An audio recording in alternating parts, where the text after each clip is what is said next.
Hello! Let's imagine we have a bad position. We are missing a piece and we need to at least save the situation and not to lose. There are positions where such a difficult situation is saved by a mad rook. A mad rook is a rook that sacrifices itself to create a stalemate on the board. So let's analyze this position. I'm sure you will like this trick and you will use with a great pleasure this trick in your games too. Let's analyze. We can see that black has an extra knight, so white needs to save the situation and at least not to lose, to save the situation and make a draw.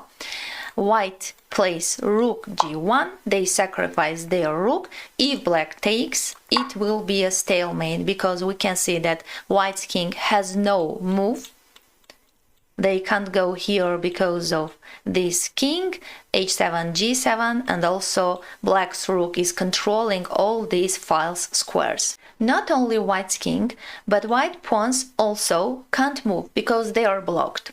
So it means black needn't take white's rook because it will be a stalemate, but they have to do something with their rook because now if white takes, black's rook they want to take to win black's rook and to have a winning position with an extra quality. So black decides to escape from white's rook attack. They play rook c2 and white starts to follow black's rook, rook g2. They want to force black to take their rook to make a stalemate.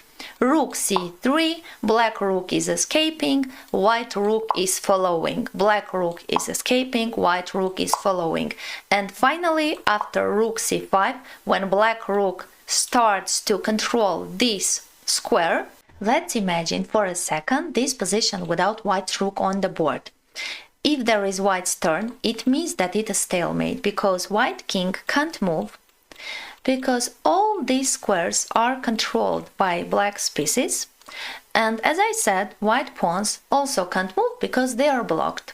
So white needs only to sacrifice their rook to force black to take this rook, and it will be a stalemate.